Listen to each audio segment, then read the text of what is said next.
그리고 경비를 조금이라도 아끼려고 하다 보니까 배로 일본을 가는 게 좋겠다. 짐을 싣고. 그래서 선발대로 금요일 날 출발을 했습니다. 보이지 않는 사람들을 간섭합니다. 어제 우여곡절이 많이 있습니다. 가는데 배 가는 날짜와 오는 날짜 거꾸로다가 예매를 해놔가지고 가다가 전화가 왔어요. 국산이 큰일 났습니다. 못 가게 됐습니다. 그래서 우리가 또 금요일 날 촬영하면서 기도를 했더니 그래서 그래도 한번 가봐라. 혹시 못하는 사람들이 있을지 모르니까 한번 가봐라. 그랬더니 아침 9시 반부터 가서 기다렸는데 2시 반에 자리가 빈 자리가 있어서 기적적으로 김태환 집사 차 딱 타니까 끝! 됐대요. 끝! 해가지고 어제 안도에 들어가서 편실방에서 자고 오늘 예배드리고 이렇게 준비를 하고 있습니다. 어느 것 하나 쉬운 게 없습니다. 그러나 쉽지 않다고 어렵다고 안 하면 안 됩니다. 우리 인생은 다 어렵습니다. 쉬운 일이 하나도 없습니다. 그러나 하나님께서 주신 믿음으로 도전하면 앞길을 하나님께서 열어주실 줄 믿습니다.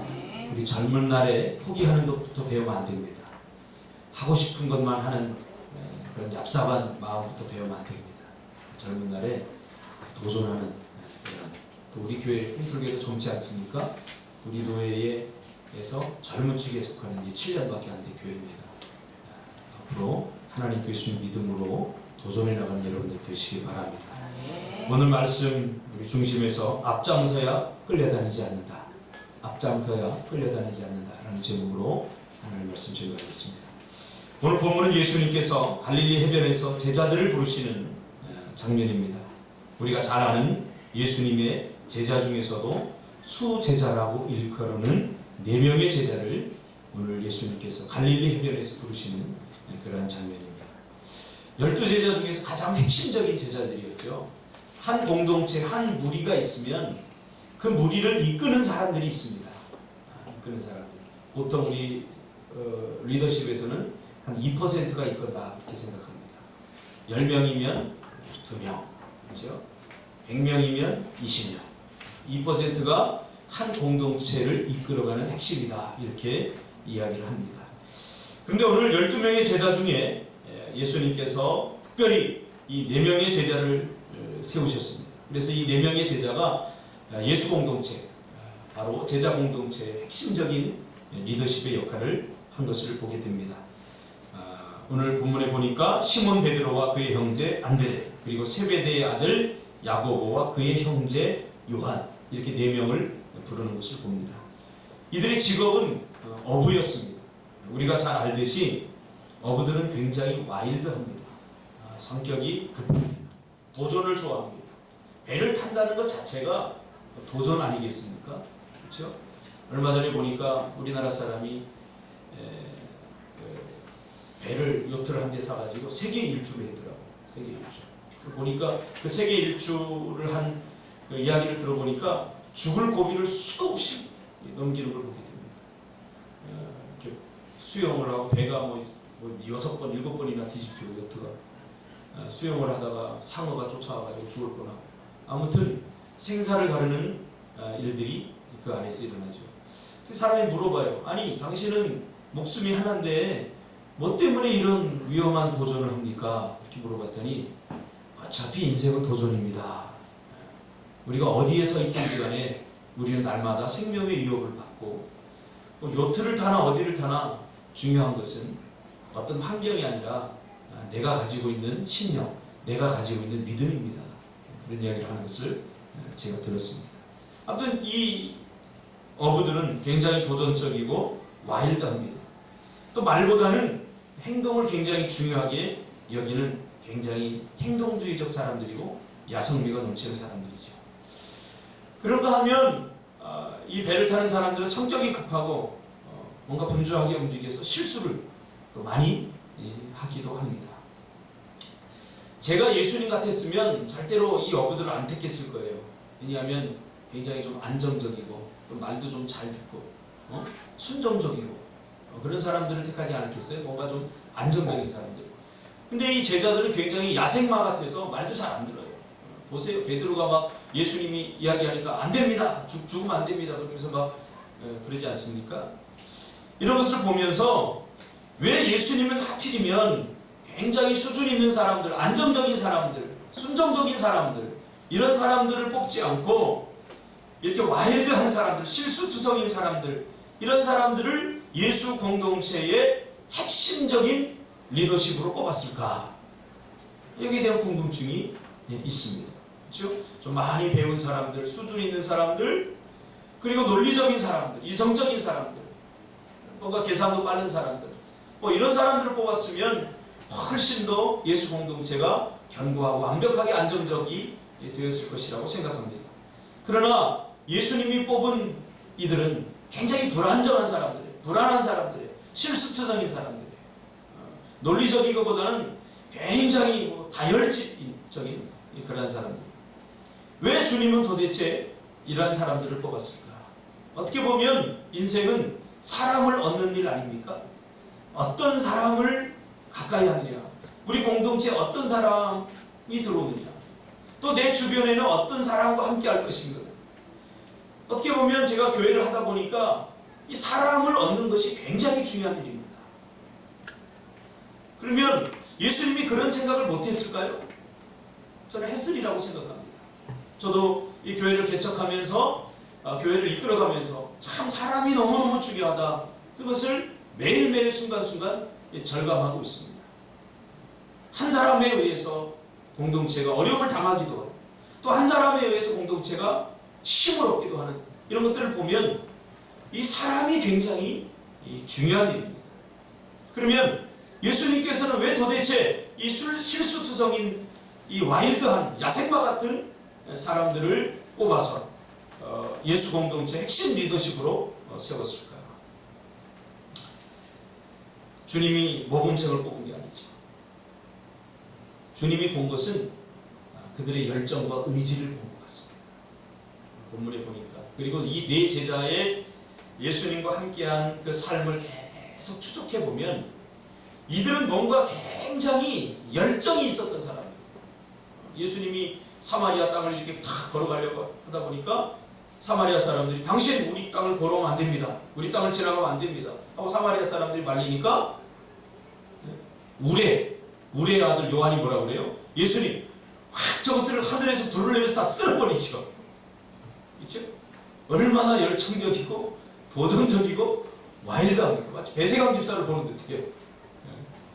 거기서 뭐 이성적인 생각이나 저들이 왜 그럴까요? 우리가 이 해결책을 좀 찾아야 되지 않겠어요? 그러면서 생각하고 의논한 것이 아니라 주님 저것들을 확 쓸어버리죠. 그렇죠? 굉장히 의지가 강력했고 열정적이었던 그런 사람입니다. 뭐 요한만 그렇습니까? 베드로는 안 그렇습니까? 아무튼 이 네 사람의 삶을 추적해 보면 굉장히 의지가 강하고 열정적이었던 그런 사람들입니다. 베드로는 호언장담하죠. 그렇죠? 왜 그럴까 곰곰이 묵상해 보니까 제가 이렇게 리더십을 제가 배우고 또 리더십을 이렇게 전공했습니다. 그러면서 이렇게 보니까 리더로서 한 공동체를 이끌어 나갈 때 굉장히 중요한 원칙이 하나 있어요. 그게 뭐냐면 이 의지적인 사람들, 의지가 있는 사람들, 열정 있는 사람들이 굉장히 필요합니다. 그리고 그런 사람들이 앞장서주는 사람들, 한마디로 그런 사람들이 필요합니다. 자꾸 불을 떼서 왜 해야 되는지, 무엇 때문에 해야 되는지 그것을 설명하고 설득하다가 리더는 힘이 빠질 거예요. 힘이 빠질 때가 한두 번이 아니에요. 그런데 좀 단순하긴 하지만 합시다 하고 스스로 불을 붙이는 사람, 이런 사람들이 필요한 거죠. 특히 예수 공동체에는 초기 공동체는 특별히 그런 사람들이 많이 필요했죠. 굉장히 힘들고 어려운 주변의 환경과 또 여러 가지 조건을 보면 굉장히 불가능한 상황들을 많이 만나게 됩니다. 이때 필요한 게 뭐죠? 해봅시다 이렇게 말해주는 사람이죠. 특별히 개척교회는, 특별히 작은 교회들은 이런 사람들이 필요합니다. 논리적으로 이성적으로 생각하고 다 따져봐서 될 것 같으면 하고 안 될 것 같으면 안 하는 것이 아니라 무조건적으로 앞에서 이끌어주는 이런 예수님의 4명의 제자, 베드로, 요한, 야고보 같은 이런 4명의 제자 같은 사람들이 필요하다는 거죠.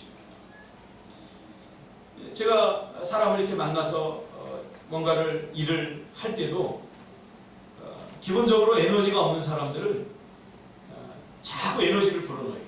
자꾸 왜 해야 되는지, 무엇 때문에 해야 되는지 자꾸 에너지를 불어넣고 의욕을 심어주고, 그러다 보니까 리더십이 두 가지 일을 해야 됩니다. 계획을 세우고 일을 막 추진해야 되는데 이 일을 하면서 동시에 왜 해야 되는지 또 자꾸 이야기를 해줘야 돼요. 그러니까 이중적으로 이게 에너지가 나갑니다. 그래서 예수님은 의욕이 강하고 논리적이고 이성적인 사람보다는, 그렇다고 해서 이들이 뭐 바보스럽고 단순하다는 건 아닙니다. 의욕이 강하고 열정이 강하고 욕망이 강한 이런 사람들을 통해서 예수 공동체의 핵심적인 틀을 마련하기를 원했던 거죠. 기본적으로 에너지가 약한 사람들은 힘들죠. 의지도 없고 하려고 하는 마음도 없고, 있어도 뭘 조금 하다 보면 힘들고 어려우면 금방 다운이 되고 지치고 힘들어집니다. 피곤해 합니다. 물론 기질적으로 그런 것도 있지만 제가 볼 때는 이것은 동기부여의 문제입니다. 동기부여. 어떻게 동기부여를, 내적 동기부여를 잘 받느냐, 굉장히 중요한 일입니다. 그러니까 하고자 하는 의욕이 있어야 되는 거죠. 뭔가 하고자 하는. 그래서 예수님의 공동체는 예수님께서 뭔가 하고자 하는 의욕이 강한 이 4명을 세우게 됩니다. 그래서 오늘 본문에 보니까 나를 따르라 이렇게 해요. 나를 따르라. 무슨 말이죠? 억지로 데려간 게 아니에요. 억지로 데려간 게 아니라 예수님께서 비전을 제시하고 내가 너희로 사람을 낳는 어부가 되게 하리라. 이렇게 지금 간단하게 표현했지만 예수님께서 그 말씀을 하셨겠어요? 딱 가서 이게 스토리로 지금 만들어진 거니까 핵심적인 이야기만 적어놔서 그랬지, 뭐 가가지고 그들을 보고 나를 따르라 뭐 대뜸 그렇겠어요? 아니겠죠. 저촉점이 있었고 이야기도 하고 또 많은 이야기를 나눴겠죠. 그러면서 비전을 제시하는 거죠. 그래서 정말 너희들이 나를 따르고 싶으냐? 나를 따르라. 그리고 그들에게 선택권을 내주는 거죠. 왜냐하면 자발적 헌신이 굉장히 중요합니다. 억지로 하는 것은 오래 가지 못합니다. 이건 내가 왜 해야 되지? 무엇 때문에 해야 되지? 하는 것은 절대로 오래 가지 못합니다. 그것이 무엇이든 우리 인생이든. 그래서 우리 인생 왜 살아야 되지? 이거 의미 찾지 못하는 사람 자살하지 않습니까? 회사를 다니는데도 이거 왜 다녀야 되지? 모르는 사람은 사표내요. 제가 잘 보는 프로그램 중에 나는 자연인이다 이런 프로그램이 있는데, 저번 주에 나온 사람 보니까 돈도 많이 벌었어요. 돈도 많이 벌고 많이 배우지 못했는데 이 사람이 아주 그 프로적인 근성이 있어요. 그래서 자동차 카센터를 하다가 그 고객 관리 프로그램을 자기가 책을 써가지고 대학 교재로 만들고 아주 탁월한 사람이죠. 그런데 어느 날 무기력증이 옵니다. 무기력증. 아무것도 하고 싶은 게 아니에요. 자기가 쓴 책들이 공격을 받습니다. 학생들에게 공격을 받고 이거 너무 허접한 책이다. 그래서 공격을 받으니까 거기에 너무 실망해가지고 어느 날 무기력증에 빠졌어요. 돈도 벌기 싫은 거예요. 돈도 많이 벌었어요. 그래서 어느 날 다 내버려두고 산으로 들어갔어요. 가족도 내버려두고 다 산으로 들어갔어요. 왜? 의욕이 상실된 거죠. 무기력해진 거죠. 그러니까 우리가 의욕만 있으면 됩니다. 뭘 하고자 하는 마음, 이게 있어야 돼요. 이게 없으면 사람은 뭘 해도 행복하지 않아요. 그러니까 예수님이 이 뽑은 4명에게는 바로 이게 있었어요. 의욕이 있었어요. 뭔가 하려고 하는 마음. 그래서 자발성을 요구한 거죠. 나를 따르라. 이들은 앞장서게 된 거죠. 주님이 뭐 하자 하면 가장 앞장서서 의지를 불태웠던 그런 사람들입니다. 그래서 끌려다니지 않고 제자들 중에서도 주도적으로 이 예수 공동체를 이끌었던 사람들이 된 것입니다. 하고 못하고 여러분 이게 중요한 게 아닙니다. 하나님이 보시는 방식, 예수님이 보시는 방식은 내가 이것을 할 수 있느냐 못하느냐 이것을 가늠하는 것이 중요한 것이 아닙니다. 하고 못하고가 중요한 것이 아니라 하려고 하는가, 나에게 하려고 하는 의지가 있는가, 내가 하려고 하는 마음이 있는가, 이게 중요하다는 거예요. 왜 그러냐면 제가 지금까지 오래 살진 않았지만 이렇게 살면서 또 교회 일을 하면서 또 인생을 살아가면서 많은 것들을 계획하고 준비합니다. 이걸 해봐야 되겠다, 저걸 해봐야 되겠다. 그때 가장 중요한 게 뭐냐면 좋은 계획이 아니더라고요. 어떤 멋진 환경이 아니더라고요. 이때 가장 중요한 것은 나예요. 이것을 내가 과연 얼마나 이루고자 하는 열정이 내 안에 있느냐, 내 안에 이러한 욕망, 믿음이 있느냐, 이게 중요하더라고요. 이게 흐릿하고 이게 약하면 하다가 어려움이 오면 그냥 포기하게 돼요. 하다가 어려움이 오면 자기 합리화를 시켜요. 그러면서 이것을 그만두게 되더라고요. 그런데 이 안에 포기하려고 하는 마음보다는 어떻게 해서든지 해내려고 하는 마음이 있으면 여러분 어떻게 해서든지 됩니다. 어떻게 해서든지 돼요. 그래서 제가 항상 깨달은 것이 있어요. 뭔가를 딱 계획할 때 이게 쉽지 않겠구나. 그런데요, 계획을 하고 날짜를 잡으면 그날은 반드시 옵니다. 그날은 반드시 와요. 어떨 때 그날 오는 것이 두려워요. 왜? 이거 준비도 제대로 안 됐고 뭔가 하려고 하는데 안 되는 거예요. 여러 가지. 생각은 복잡하고 준비는 안 돼요. 그런데 중요한 것은요, 계획을 세우면 그날은 반드시 와요. 그날은 반드시 와요. 제가 우리 집을 사택을 계약을 해놓고 정말 한 푼도 없이 계약을 해놨어요. 돈 한 푼도 없이 계약을 해놓고, 물론 제가 뭐 무모하게 아무 뭐 비전도 없는데 계획해놓은 건 아닙니다. 기도하면서 하나님께서 오케이 사인이 떨어져서 이제 집을 구하려고 하는데 막막해요. 정말 막막. 아무것도 어떻게 해야 될지 모르겠어요. 근데 그날은 점점 다가와요. 계약금은 치렀고 중도금 이제 내야 되는데 그날은 다가와요. 그날이 다가올수록 잠이 안 오는 거예요. 그날이 다가올수록 이게 힘든 거예요. 그날이 다가올수록. 근데 그날은 다가왔고 하나님의 은혜로 다 모든 것들이 다 평탄하게 치러졌어요. 가만히 생각해 봤어요. 이게 보통 피곤한 게 아니에요. 이게 보통 스트레스 받는 게 아니에요. 모든 것이 준비된 상태에서 하는 것은 기대가 되죠. 별로 이런 걱정 안 돼요. 그러나 이게 제대로 잘 준비되지 않은 상태에서 뭔가 하려고 그러면 이게 보통 스트레스고 보통 힘든 게 아니에요. 근데 사람들은 이 스트레스, 이 힘든 과정을 겪는 것이 두려우니까 하지 않아요. 하지 않아요. 이번에 제주도 땅 사는 것도 마찬가지입니다. 돈이 있어서 한 게 아니에요. 아직 돈을 안 치렀어요. 못 치렀어요. 계약금만 딱 걸어놓고 그날이 다가올수록 이거 뭐 사람들 막 똥줄이 타는 거, 이거 어떻게 어디서 어떻게 구해야 돼요?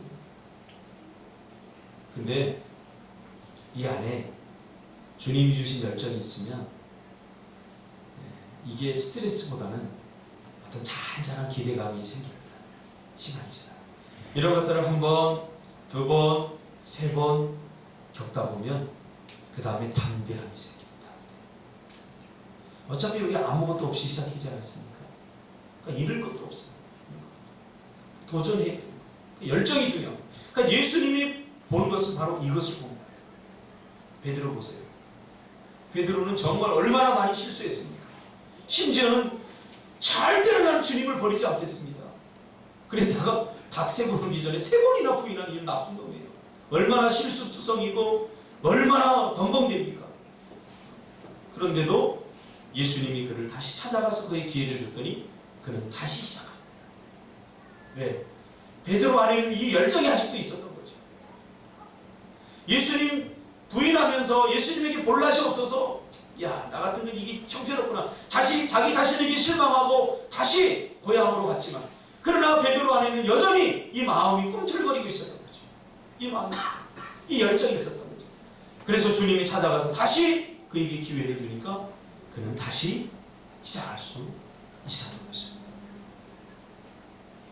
문제가 없는 사람은 아무것도 하지 않은 사람이에요. 내일에 대한 계획을 꿈꾸면서 스트레스가 없는 사람은 그냥 아무것도 안 한 사람. 우리 비즈니스 선교를 하면서 월말이 되면 배세영 집사 표정이 달라져요.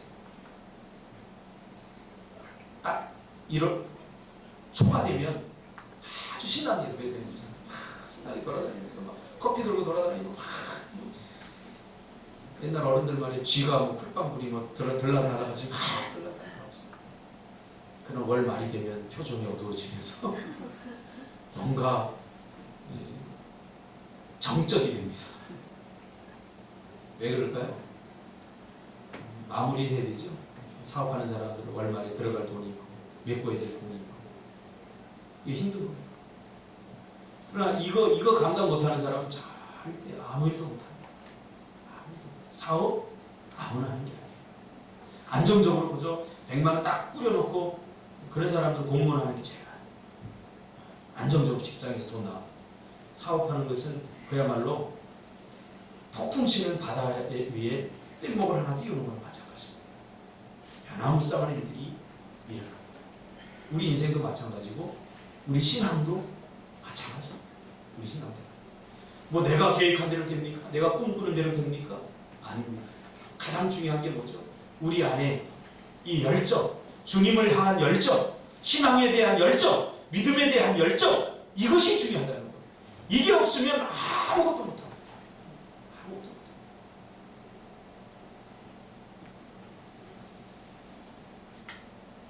그러다 보니까 문제에 끌려다니고 환경에 끌려다니고 이것저것 끌려다니는 사람이 됩니다. 한 번도 하나님이 나에게 주신 믿음으로 자신이 원하고 꿈꾸는 대로 한 번도 해보지 못한 사람.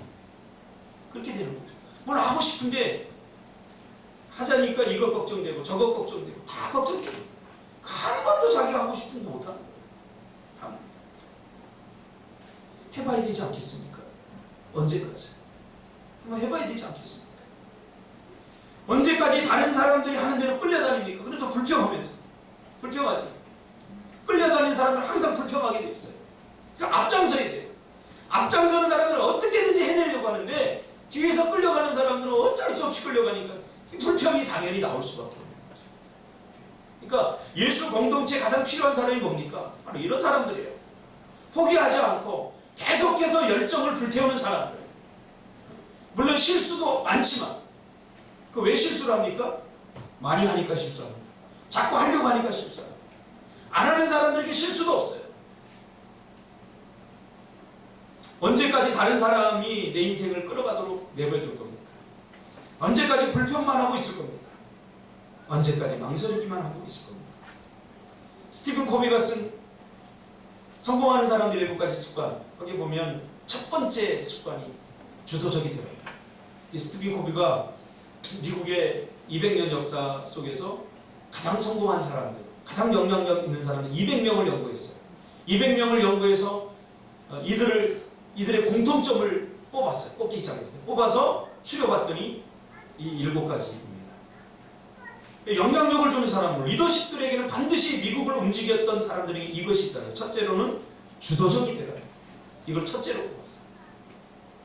저는 이 스티븐 코비의 강의를 CD로 이렇게 들었어요. 그런데 왜 주도적이 되라를 첫 번째로 뽑았느냐? 공통점이 많았는데 그는 가장 중요한 순으로 7가지 뽑았더라고요. 그 중에 가장 첫 번째, 가장 중요한 게 뭐냐? 이들에게는 주도성이 있었다. 끌려다니지 않았다는 거예요. 끌려다니. 다른 사람이 자기를 끌어가도록 내버려 두지 않았다는 거죠. 어떤 다른 환경이 자기가 이쪽으로 가고 싶은데 어떤 환경이 가지 못하도록 막으면 다른 길을 가는, 그렇죠? 환경이 자기를 끌어가지 못하도록 내버려 두지 않았다는 거죠. 마침내 그곳으로 가는 주도성이 있다는 거죠. 끌고 가는 그런 주도성. 반면에 이 주도성의 반대말을 뭘로 꼽았냐면 대응적, 반응적으로 꼽았어요. 그럼 주도성의 반대는 뭐냐? 대응적이고 반응적이다. 그러니까 뭔가를 계획하고 주도적으로 앞에서 끌고 나가는 사람이 있는 반면에 그냥 대응적인 사람들. 일이 터지면 그때 후회하는 사람. 반응적이라는 거예요. 주도성의 반대는 반응적이에요. 그러니까 어차피 겪어야 될 일인데 어차피 겪어야 될 일이기 때문에 앞에 나가서 쫙 이끌어 나가는 사람이 있는데 마침내 그냥 기다리고 막 미루다가 결국은 그 상황에 직면하게 되는 사람. 이게 반응적인 사람인 거죠. 이 사람들이 쓰는 말, 어떤 태도에 대해서 두 가지로 나눴어요. 그러니까 주도적인 사람은 어려운 일을 하다 어려움을 만나면 내가 할 수 있는 방법이 있을 거야. 그래도 또 다른 방법이 있을 거야. 이렇게 말한다는 거죠. 그러면서 대안을 찾아보자. 이렇게 말한다는 거죠. 그러나 반응적인 사람은 나는 최선을 다했어. 내가 할 수 있는 방법은 더 이상 없어. 그리고 포기한다. 주도적인 사람은 나는 다른 방법을 선택할 수 있어. 나는 내 기분, 내 감정을 내가 조절할 수 있어. 그러나 반응적인 사람은 오늘 비가 오네, 우울하네. 오늘은 괜히 기분이 나쁘네. 오늘은 왜 희수가 나한테 저런 말을 했을까? 그러면서 하루 종일 저 사람이 한 말 때문에 기분 상해하고 마음 아파요. 그러니까 자기가 자기 감정과 기분을 스스로 컨트롤 못하는 거예요. 그러니까 환경, 분위기, 다른 사람들의 말 이런 것에 끌려다니는 거죠. 내가 내 기분, 감정을 컨트롤 못합니까? 좀 우울하면 어떻게 해요? 기분 좋은 일을 하면 되죠. 오늘 기분 좋은 말 하면 되죠.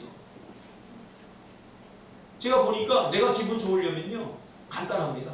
내가 기분 좋으려면 내 주위 사람들 기분 좋게 하면 됩니다. 근데 반응적인 사람은 항상 자기에게 초점이 맞춰져 있어요. 내 기분이 좋아야 저 사람 기분이 좋아요. 절대 그렇지 않아요. 우리 집 보니까 우리 집사람 기분이 좋으면 나도 괜히 좋아요. 우리 애들 기분이 좋으니까 괜히 내가 좋더라고요. 괜히 처질 때가 있어요. 이렇게 처질 때 있으면 우리 꼬맹이 두 명이 와가지고 막 떠들어대고 막 하면요 이렇게 보면 그냥 기분이 좋아져. 둘이 또 싸워서 일러요. 아빠 애담이가 때렸어. 예원이는 기분 좋을 때는 애담이 언니고 기분 나쁘면 애담입니다. 애담이가 때렸어. 애담이가 뭐야 녀석아. 애담이야 막 그러면서 기분 좋아. 내 주변에 있는 사람. 또 교회 올라오면 또 현선이가 목사님 하면서 커피 한잔 타줘요. 그게 기분이 좋아. 이게 주도적인 사람. 어떻게든지 자기 기분과 감정을 환경이나 다른 사람에게 내어 맡기지 않습니다. 여러분 인생도 마찬가지 아닙니까? 왜 다른 사람들이 내 인생을 쥐락펴락하도록 내버려 두세요? 앞장서지 않기 때문에. 앞장서지 않기. 여러분 음식점 가서도 이런 사람은 어때요? 뭐 먹을래요? 자장면 제일 먼저 얘기하죠. 그런데 아직도 못 골라. 분위기 봐가지고 자장면 먹어야 되는 분위기예요. 그럼 짬뽕 먹고 싶은데 자장면 어쩔 수 없죠. 그리고 먹으면서도 투덜대고 아이씨 나 짬뽕.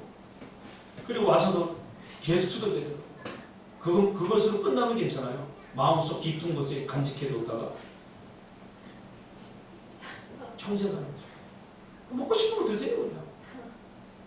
그게 내 인생입니다. 하나님이 나에게 주신 게 왜 주도적으로 없어요?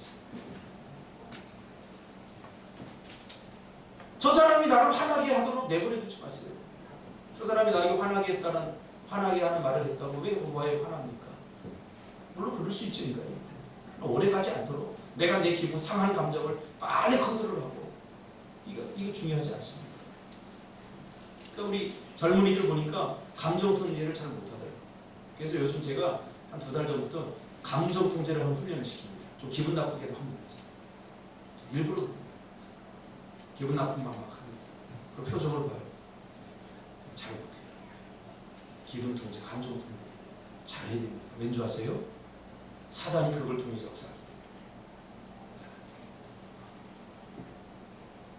또 반응적인 사람은 나는 할 수 없어. 이거 꼭 해야 돼? 만일 할 수 있다면 이런 말을 즐겨 쓴다. 주도적인 사람은 그렇지 않지. 이건 내가 원하는 일이야. 나는 할 수 있어. 그럼 적절한 방안을 모색합니다. 여러분 무슨 일이든지 앞장서시기를 주님의 이름으로 축복합니다. 그러면 끌려요. 여러분 인생도 마찬가지. 신앙도 마찬가지. 어쩔 수 없이 해야 되는 일. 반드시 해야 되는 일. 그러면 미루지 말고 앞장서서 해나가시기를 주님의 이름으로 축복합니다. 저번 주에 연평의 해자를 봤습니다. 늦게 좀 미루다가 저는 좋은 영화 나오면 바로 안 봐요. 조금 마음의 상태가 형태를 준비하고 도전 받을 준비를 하고 은혜 받을 준비를 하고 왜냐면 분주하고 막 이럴 때 가면은 그런 공부 같지가 않거든요. 자세히 마음에 어느 정도 준비를 하고 하다 보니까 좀 늦어졌어요. 그래서 연편해설을 봤습니다. 많은 사람들이 뭐 비난하더라고요. 비난하고 그러는데 왜 그런 삐뚤어진 마음을 가진지 모르겠어요. 영화는 영화로 보면 되잖아요. 영화는 영화로 보고 평가는 내가 하면 되잖아요.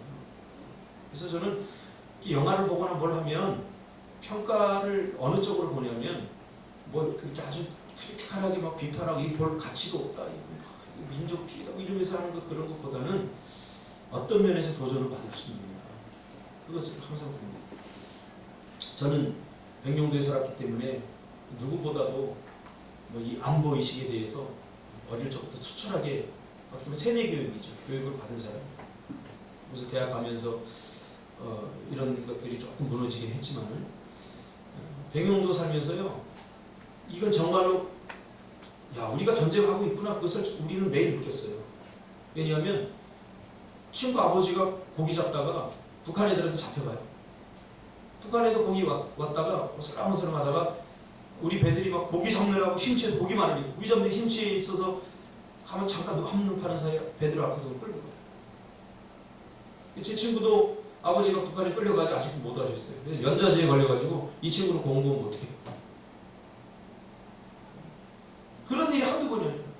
비행기가 떠요. 북한 상공을 비행기 돌아요. 그러면 막 사이렌이 울리죠. 막 사이렌이 울리면 전부 다 방공호가 다 들어요. 방공호. 방공호 들어봤어요? 100년 뒤에 방공호가 다 있어요. 한 번은 막 전쟁이 일어날 것 같았어요. 제가 어릴 때 아직도 기억나요. 저는 이불 뻗다리까지 다 쌌어요. 불꽃놀이가 막 발칸포 쏘고 1초에 60발 나가는 발칸포 막 쏘고 봤더니 사이렌 울리고 전쟁이 일어났다.